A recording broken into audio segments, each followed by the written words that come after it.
La foire artisanale de Guinée qui se tient en ce moment dans la ville de Labé est une véritable aubaine pour les artisans. Cet espace offert par la structure Rêve Média et la radio Espace permet aux ouvriers de produire et de revendre leurs articles aux milliers de visiteurs pendant un mois. Notre équipe de reportage a fait un zoom sur certains artisans comme les tisserands et cordonniers. Reportage Abdoulaye Sadio Diallo, Mamadou Kossasso et Aboubakar Din Kamara. Ce tisserand formateur a transféré son atelier à la foire artisanale de Guinée, ouverte depuis le 6 décembre dernier. Ce lieu de rencontre et d'exposition est un espace propice pour promouvoir ses produits. Depuis que la foire a débuté, il vient acheter beaucoup d'habits, beaucoup d'étoffes ici. Maître Paté et son équipe travaillent avec différentes machines. Cependant, les difficultés ne manquent pas au rendez-vous. Pour la grande machine avec laquelle ils peuvent tisser un pagne entier, seuls 2 menuisiers peuvent la confectionner sur le territoire guinéen. En plus, le fil à tisser coûte cher. Nous rencontrons beaucoup de difficultés, comme des fils, des matériels premiers, et avoir des métiers. Cet métier, ce que vous avez vu là, c'est difficile de gagner. La machine de tisser, très difficile d'avoir. Ce tailleur achète le lépi ainsi que les produits de la teinture pour coudre des complets et revendre à son tour. Moi, je fais couture dames, hommes, tenue militaire, même chapeau, sac, je fais, veste, je fais tout. Venu de Pita, ce passionné de la cordonnerie a aussi son stand à la foire. Il invite la jeunesse à pratiquer l'artisanat. Je voudrais que la jeunesse vienne derrière nous à étudier l'art, parce que l'art c'est bon. Mais c'est lui qui connaît sa valeur, c'est lui qui considère l'art. Progressivement, les citoyens accordent de plus en plus d'importance aux produits locaux, même si ceux importés dament encore le pion. L'enseignement, il a choisi par conviction. Ibrahima Khalil Kondé, IKC, est actuellement en service à Cancan pour continuer à donner le savoir aux futures élites du pays. 37 ans en classe, il n'a occupé aucun poste de responsabilité dans sa carrière. Notre reporter Malik Sandiana Kamara s'est intéressé à lui. Reportage.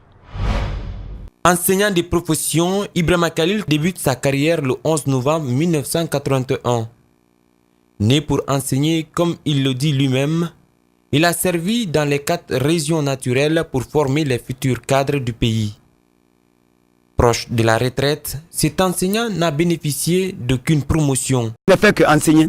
37 ans de service, je n'ai jamais été ni surveillant, ni censeur, ni quoi que ce soit, j'ai toujours servi en classe. Victime et témoin d'injustices faites aux enseignants, Ibrahima Khalil, appelé IKC, s'est très tôt lancé dans la lutte syndicale pour être la voix des sans-voix. Les enseignants malades abandonnés à leurs propres frais, les enseignants emprisonnés abandonnés à leurs propres frais, les enseignants dans des problèmes n'étaient pas traités, n'étaient pas secourus. Voilà ce qui a été la cause principale de mon engagement dans le mouvement syndical. C'est ainsi donc que je suis devenu syndicaliste.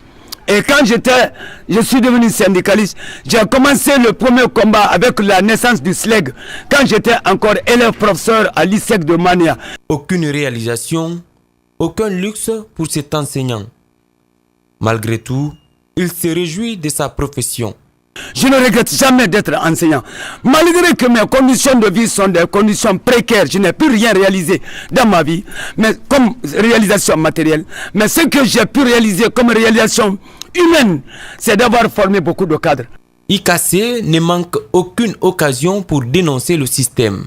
Quand vous prenez aujourd'hui les cadres de l'éducation, en majeure partie ceux de l'administration scolaire sont des cadres corrompus, sont des cadres qui ne font que tromper les jeunes, sont des cadres qui prennent de l'argent pour installer les enfants n'importe comment, sont des cadres qui ne font pas leur travail. Donc moi je dénonçais ça toutes les fois que je dénonçais, et les DPE, et les inspecteurs, et les proviseurs, tout le monde se méfiait de moi. Cet enseignant syndicaliste dit être engagé jusqu'à son dernier souffle pour la cause de sa corporation.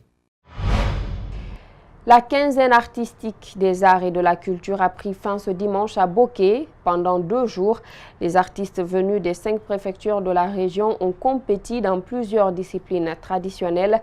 C'est une initiative du ministère des Sports, des Arts et du Patrimoine historique. Fodé Oumar Kamara, Salifou Lifo Sissé. La quinzaine artistique des arts et de la culture est un événement. Les artistes venus des préfectures de la région montrent leur savoir-faire dans diverses disciplines. Une compétition qui valorise les mœurs et les coutumes des différentes communautés. Seuls les qualifiés défendront l'image de Boké au Festival national des arts et de la culture à Conakry. À tous les niveaux de disciplines comme le chœur, comme le théâtre, que ce soit n'importe quelle discipline, c'est axé sur la lutte contre le racisme, contre le régionalisme.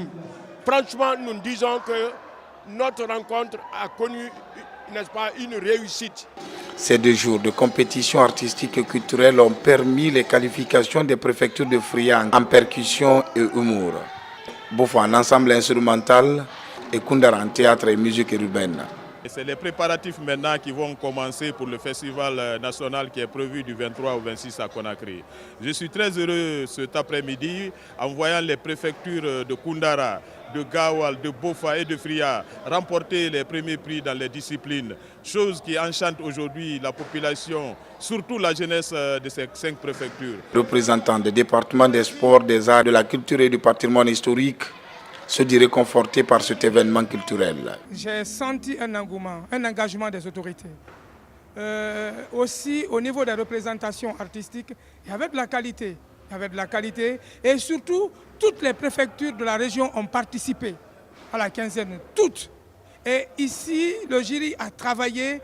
J'ai constaté qu'il y a eu de l'effort au niveau des préfectures. Le FENAC se déroule du 23, 24 au 26 décembre prochain. Boké et ses préfectures accompagneront leurs artistes.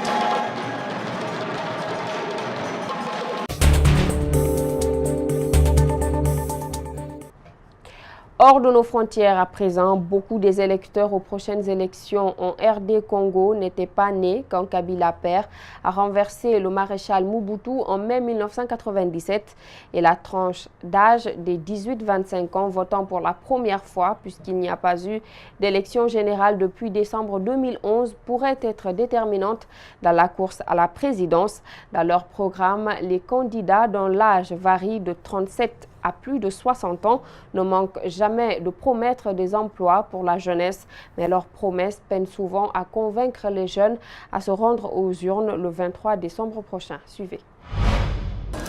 À 19 ans, Jenny n'a connu que le président sortant, Joseph Kabila. L'étudiante en journalisme est en stage dans une télévision privée à Kinshasa, un stage qui l'amène à travailler sur la campagne électorale. La jeune citoyenne est pleine d'attentes avant ce scrutin historique pour elle et son pays. C'est ma première fois d'avoir une carte d'électeur. Alors, j'aimerais voir ce que ça fait de voter d'abord. J'aimerais voir ce que ça fait de changer de président, changer de régime. Les moins de 25 ans représentent les 2/3 de la population de la République démocratique du Congo. L'accès à l'emploi reste leur priorité. Caprice, 21 ans, rêve d'ouvrir son atelier de couture et lancer sa propre marque de vêtements. Ses préoccupations sont bien loin du scrutin de dimanche.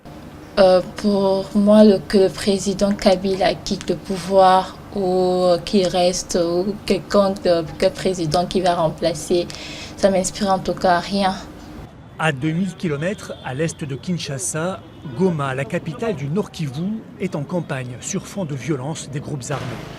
Jackson, 23 ans, est un pousseur de Tchukoudou, ces vélos en bois typiques de Goma. Ses livraisons, payées 1 ou 2 $ la course, lui assurent de quoi faire vivre sa femme et ses 3 enfants. Le jeune père rêve de paix dans sa région.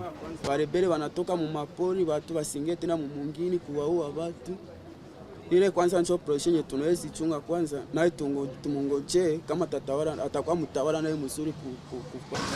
Les jeunes Congolais veulent être représentés par leurs dirigeants. Pas facile quand le plus jeune candidat à la présidentielle a déjà 37 ans et très peu de chances d'être élu.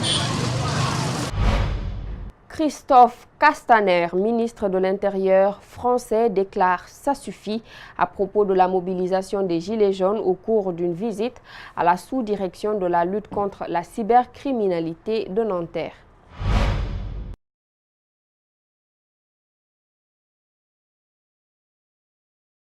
Vous savez très bien qu'ils ne bloqueront pas les commissariats parce qu'ils ont le sens du service public, autant que nous, que vous, que moi. Et je sais qu'ils y sont attachés, j'échange avec eux très régulièrement.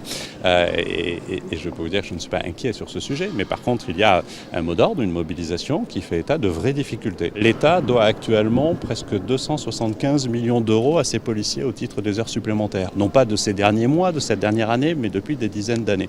C'est un chantier que je veux ouvrir avec eux. Nous n'avons pas le droit d'avoir une dette de ce niveau-là. Merci beaucoup. Voilà, c'est la fin de cette édition d'information. À tous, merci de l'avoir suivi. Merci également à toute l'équipe technique. L'actualité se poursuit sur Espace TV.